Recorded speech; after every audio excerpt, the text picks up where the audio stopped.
Hey, what's up? Hope everyone's doing all right. So I want to make a video. This is going to be the first video of a series of hopefully 50 videos that covers the um, 50, 50 weeks of reading the Bible, about 14 pages every week. So if you read the Bible in about 50 weeks, you'll get through the whole entire thing if you do about 14 pages. And so I've outlined it into about 14 pages each of them.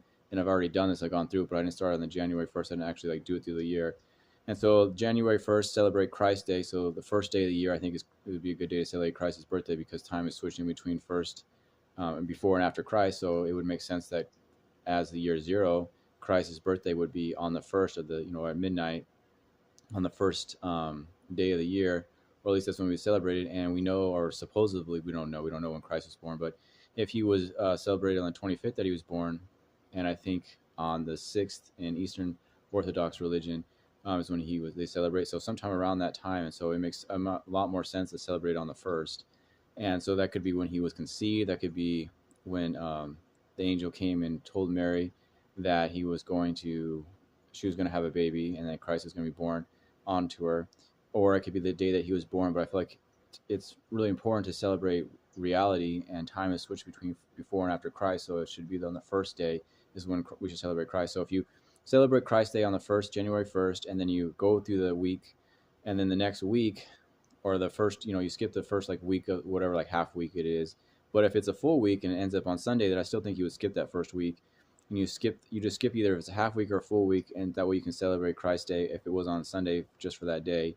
And then you would skip that week, or skip the next 6 days, and then you would start for the 50 weeks starting each of the weeks, because there's 52 point something weeks in a year, so you would be able to have enough time no matter what day. At least that's how I feel. At least how it's I've calculated. I could be wrong, and so I kind of want to do this to see what happens, and what things change. And so, because actually thinking about it, theorizing and applicating are completely two different things, application and theory. And so I've theorized it and I've applicated, I've done it, but not for the first of the year. So now I'm trying to do it like the first of the year and actually go through it. And so this would be the first week.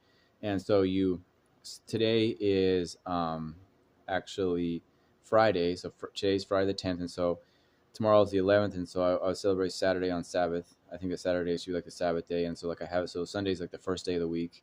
And I'm up for discussion, and this is not the right way to do it. I just feel like this is what God's put in my heart for a basic overview, an outline, and to go through it and to see if this works. So Sunday is, you read Genesis 1 through 25, and then that prepares you for the week.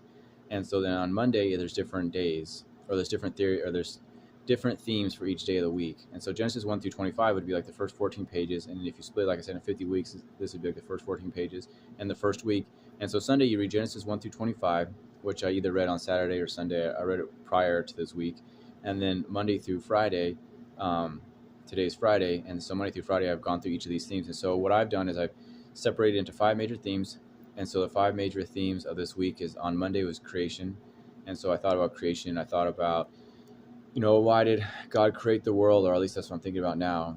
And I try to have my thoughts on creation on Monday. And then Tuesday, the theme was man's banishment from the Garden of Eden. So I try to reflect on why man was banished, and how that came about and what was the reason for it. And, an interesting thought I had was, could have things been different, or was it inevitable that man fell? And I think reality is that it was inevitable that something happened, because events happen.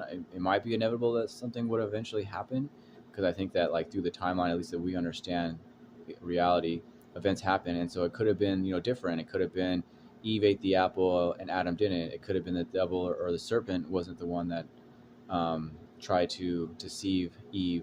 It could have been that both Adam and Eve didn't eat of the apple, and maybe they would have done something later, or maybe they would have eaten of the tree of life and not of the tree of knowledge, and so they would have chose that path instead of the knowledge, the one that they weren't supposed to. Or it could have been that they weren't supposed to eat of the tree of life, and the devil convinced them to eat of the tree of life instead of the tree of good of knowledge. And so I think it was inevitable that an event would take place. I don't know if it was inevitable that man would be banished from the Garden of Eden, and that Eve would be tempted and fall, and then tempt her husband and he would fall. And then Adam, and they hid from God, and then they told God the truth. So I think that it could have been better, or it could have been worse, if Adam didn't tell God the truth and didn't accept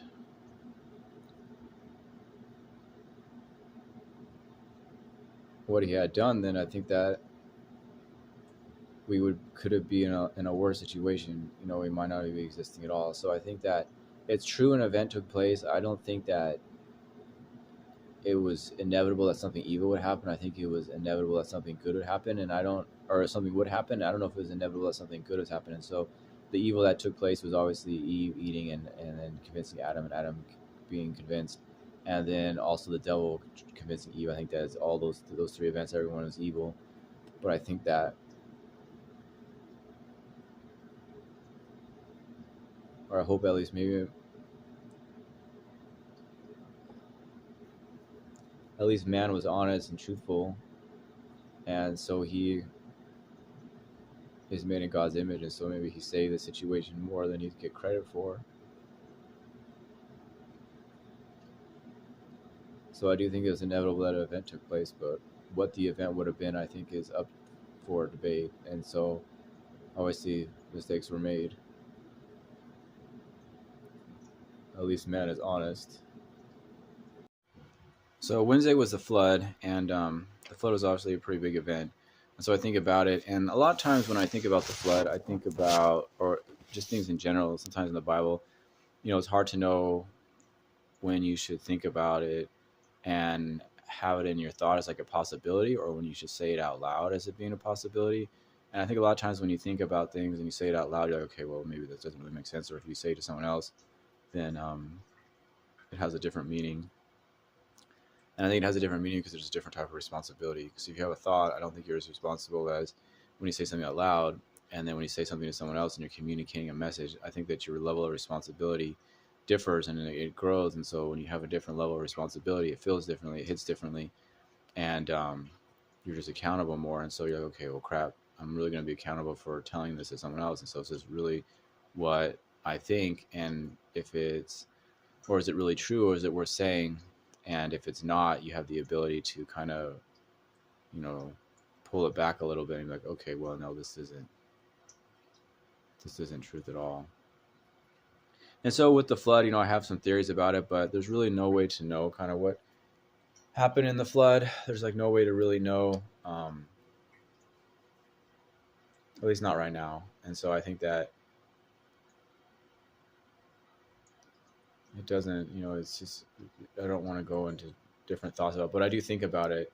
And on Wednesday I thought about it, and it's something that I do think about a lot.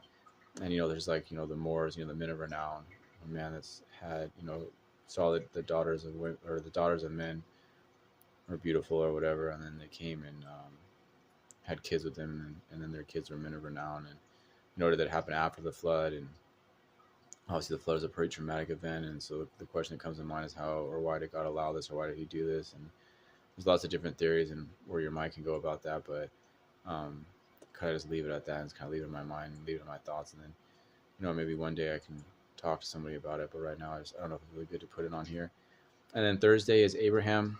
And Abraham is, he's one of the main people of the Bible, the God of Abraham, Isaac, and Jacob. But Abraham was said to be God's friend, and we're all God's son, right? We're all Christian, and so it was. It's hard to understand. It's hard to know though, was Abraham God's son, or the people in the Old Testament, are they God's son, or is it just the New Testament? And what is a son? What does it mean by a son? And so you can argue that anything that's ever been created was created by God, so therefore it's a son. You can play semantics, but what is the Bible conveying when it comes to a son before and after the New Testament? And I don't really know, but I think that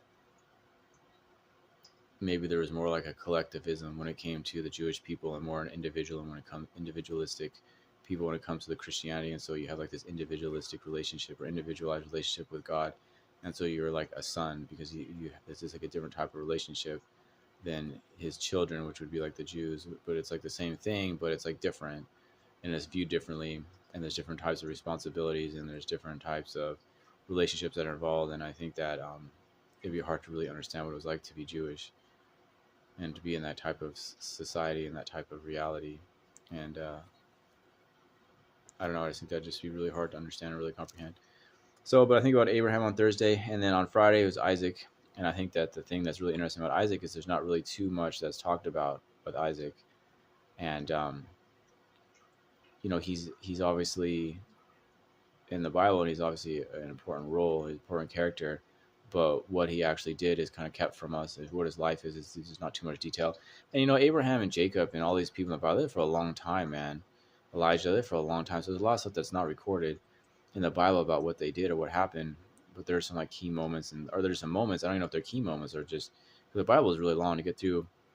You read it for 14 pages every week for 50 weeks, and you get through it in a whole entire year. That takes a long time. That's a lot of reflecting, and it's a lot of understanding. And so to make it even longer, I don't know if it would have been ideal for man. So I think the Bible is pretty much put together in a purposeful and a perfect way.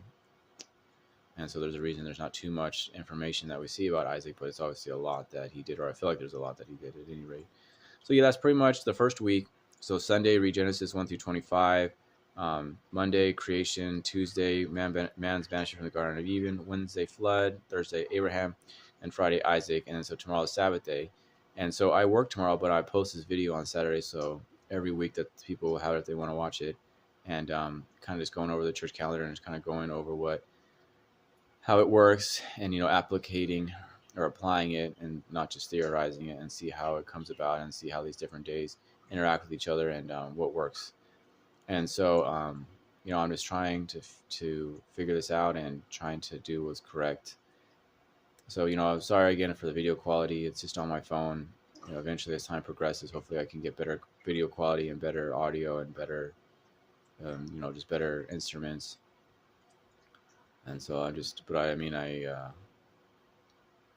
didn't want to not start at the beginning of the year because I didn't have the funds to be able to purchase the equipment that I would like.